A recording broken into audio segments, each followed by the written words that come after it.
22 अप्रैल 2025 को जम्मू कश्मीर के पहलगांव में एक आतंकवादी हमला होता है। उस हमले में आतंकवादी लोग धर्म पूछ के गोली मार रहे थे। उसे पूछा जाता है कि तुम हिंदू हो कि मुसलमान हो। जो हिंदू कहते थे उसे गोली मार दिया जाता था और जो मुसलमान कहते थे उसे कलमा पढ़ाया जाता था। उसके बाद उसका पैंट खोल करके कपड़े उतार के चेक किया जाता था और गोली मार रहा था। उसमें ज़्यादातर मर्दों को निशाना बनाया जा रहा था। उसमें 25 लोग पर्यटक थे और एक आदमी जिसकी मौत होती है वो वहीं का रहने वाला था, जो वो बीच बचाव में आता है, उसकी भी मौत हो जाती है। ये मामला सुर्खियों में आ गया था।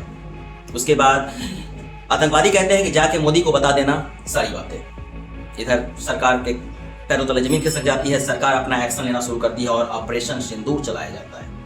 ऑपरेशन सिंदूर में सरकार ने बहुत सारी मिसाइलें छोड़ी और पाकिस्तान को ऐसा लग रहा था कि पाकिस्तान का इस बार सफाया हो जाएगा। लेकिन कुछ वेस्टर्न कंट्रीज, अमेरिका, ऑस्ट्रेलिया, ये बीच बचाव में आते हैं। ये लोग अपना अपना पक्ष रखते हैं कि नहीं अभी रहने दीजिए, चाहे छोड़ दीजिए, इस तरह की बातें आती है। इस पे ट्रंप का एक बयान भी आया था कि मैंने मोदी को बोला कि युद्ध को रुकवाने के लिए, तब युद्ध जाके रुका। ऐसी बयान सोशल मीडिया पे काफ़ी वायरल हुई थी। लेकिन अभी के डेट में 14 दिसंबर 2025 को ऑस्ट्रेलिया के सिडनी में जो कुछ लोग यहूदी लोग कहते हैं वो अपना एक पर्व मनाने गए थे। हनक्का पर्व के नाम से जाना जाता है, फेस्टिवल ऑफ लाइट कहा जाता है। उस पर्व शाम के समय की बात है। उस पर्व के दौरान कुछ लोग आते हैं, 2 लोग आते हैं, वो दोनों बाप बेटे रहते हैं और धड़ाधड़ गोलियां बरसाना स्टार्ट करते हैं। 10 मिनट की फायरिंग,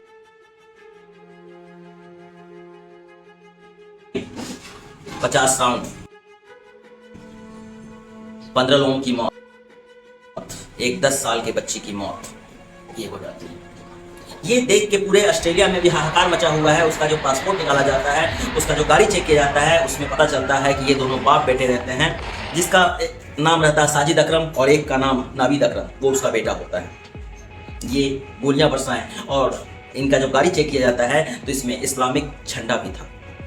पता चलता है कि ये लोग पाकिस्तान के मूल निवासी हैं और यहाँ पे आके रह रहे हैं। ये अभी हाहाकार का विषय है। सोशल मीडिया चाहे पूरे देश में काफ़ी चर्चा का विषय है। इस कहानी के बारे में आपको मैं विस्तार से बताने जा रहा हूँ। मेरे चैनल पे बने रहिएगा। मेरे चैनल को लाइक करें, शेयर करें, सब्सक्राइब करें। नए हैं तो बिल्कुल सब्सक्राइब करें। अगर कोई कमेंट है जो आप मुझे सुझाव देना चाहते हैं उसके बारे में कहें।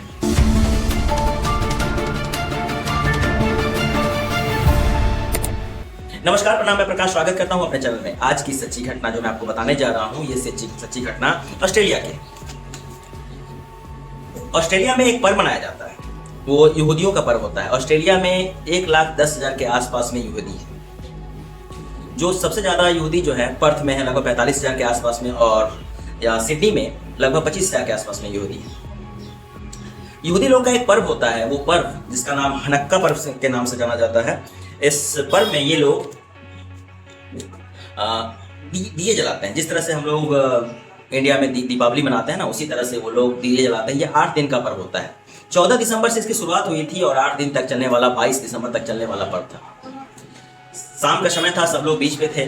बहुत लोग, ऑस्ट्रेलिया में भी गर्मी पड़ी है, वहाँ गर्मी रहती है अभी, तो वहाँ पे सब लोग लेटे हुए थे। कुछ लोग पर्व मना रहे थे, कुछ दिए जला रहे थे। वहाँ पे फेस्टिवल में होता है कि हर 8 दिन में हर दिन नए नए दिए जलाए जाते हैं, डांस होता है, डीजे बजता है, गाना बजता है, म्यूजिक बजता है। ये सब चीज़ चल रही थी वहाँ पे।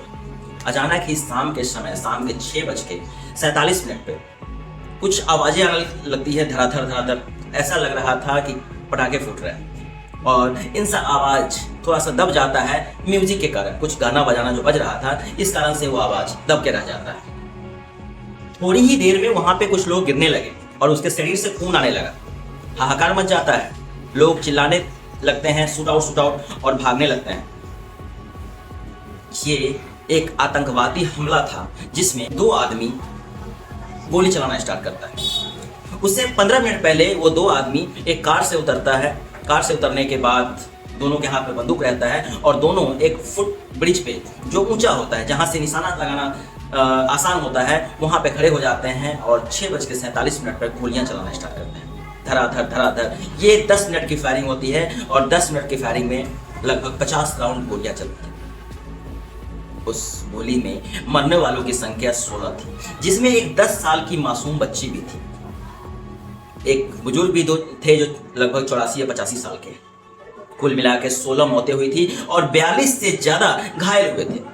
जिस घायलों को अभी अस्पताल में भर्ती कराया गया है, वो अभी जिंदगी और मौत के बीच जूझ रहे हैं।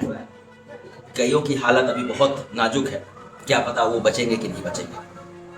धीरे धीरे करके एक आदमी जो नीचे आ चुका था, उसको ऊपर से शायद निशाना नहीं लग पा रहा था, तो एक आदमी ऊपर रह जाता है, दूसरा आदमी जो नीचे आता है वो नीचे से जो गोली मार रहा था, गोली चला रहा था, तो पीछे से एक बहादुर आदमी पहुंचता है और उसका कस के उसको पकड़ लेता है।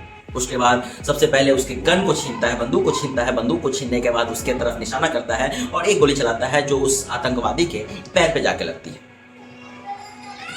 और लोग जुट जाते हैं। लेकिन दूसरा आदमी जो ब्रिज पर से गोली चला रहा था, वो आदमी जो बहादुर आदमी वो उसके निशाने पे था, वो ऊपर से गोली चलाता है, जो 2 गोली उसके कांधे पे और एक बांह पे जाके लग जाती है। वो आदमी भी वहीं पे लथपथ हो जाता है खून से, लेकिन उस बहादुर आदमी ने कईयों की जान बचाई। इसी सब के बीच उस आदमी को भी जब गोली लगती है तो उसे भी अस्पताल ले जाया जाता है। पुलिस की टीम आती है और पुलिस की टीम इधर से भी फायरिंग करना स्टार्ट करती है।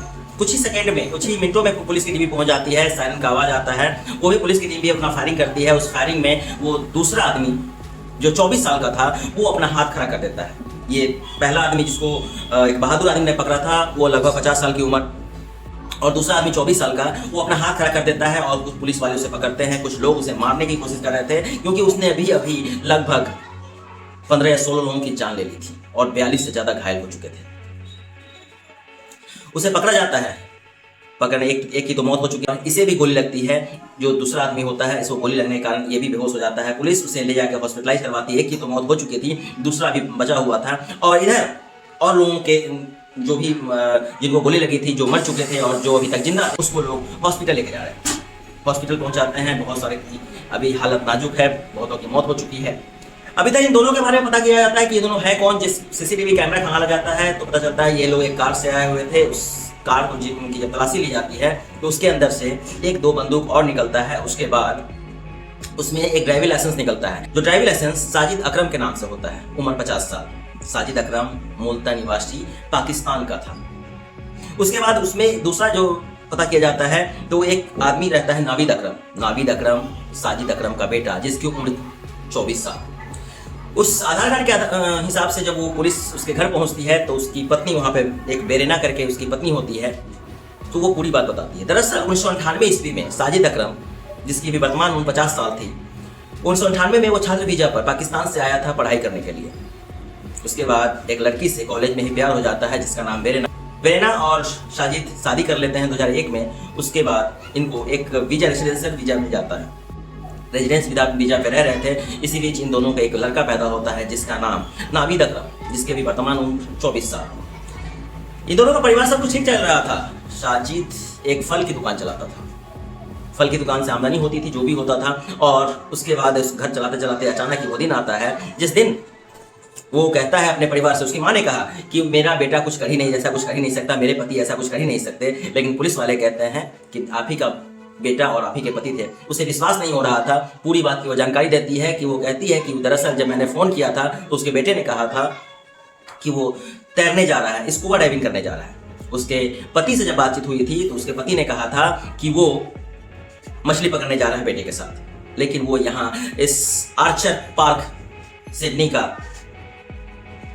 वो शाम के समय यहाँ आता है 14 दिसंबर 2025 के शाम को। आर्चर पार्क सिडनी का एक जगह है जहाँ पे लोग हनुक्का फेस्टिवल मना रहे थे और वो आके वहाँ पे धड़ाधड़ गोलियों की बौछार करता है। एक निकल के आया ना कि पाकिस्तानी मुल्क का, ये कभी सुधरने वाले नहीं हैं। अभी लोगों का बयान आ रहा है एक और पहलगाम, सोशल मीडिया पे बहुत सारे टॉपिक यही हैं, पहलगामी हमला ऐसा चल रहा है। क्योंकि आज से कुछ महीने पहले 22 अप्रैल 2025 को भारत के जम्मू कश्मीर के पहलगाम में भी ऐसा हुआ था।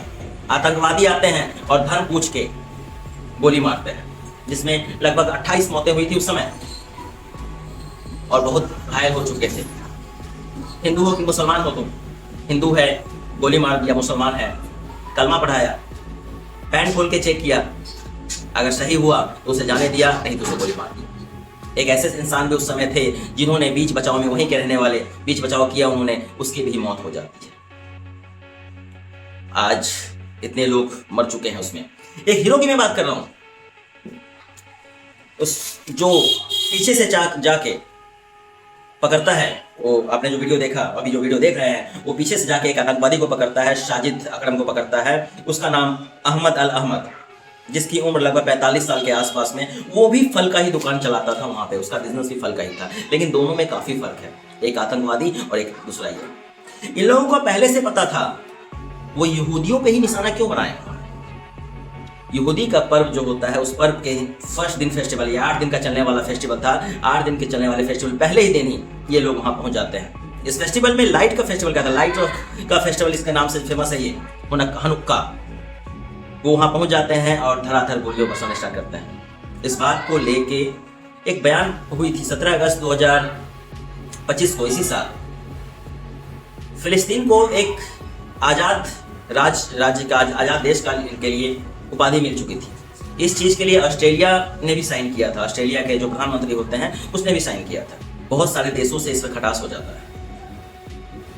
एक नेतन्याहू जो है, जिसके बारे में हम लोग जानते हैं, उन्होंने कहा था कि ये बहुत ही गलत कर रहे हैं आप। ऑस्ट्रेलिया को कहा था कि फिलिस्तीन को ऐसी जो आपने आज़ादी दी है उस चीज़ को नहीं करना चाहिए था, इसका यहूदियों के लिए बहुत ही गलत होगा।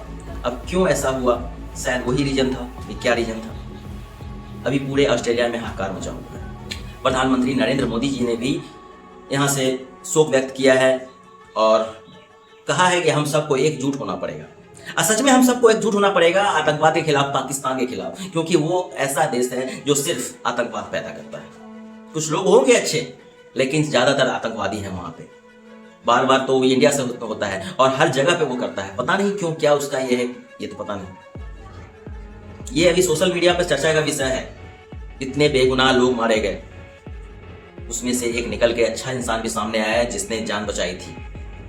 लेकिन इतने 2 बाप बेटे ने ऐसा कत्लकांड किया, इतने लोगों को मारा। क्या मंशा रही होगी उसकी, क्यों ऐसा क्यों किया उसने, क्या सोच के रखा था। खैर, ये कहानी मैं यहीं पे समाप्त करता हूँ। आज की कहानी कैसी लगी जरूर कमेंट करके बताइएगा। मेरे चैनल को लाइक करें, शेयर करें, सब्सक्राइब करें।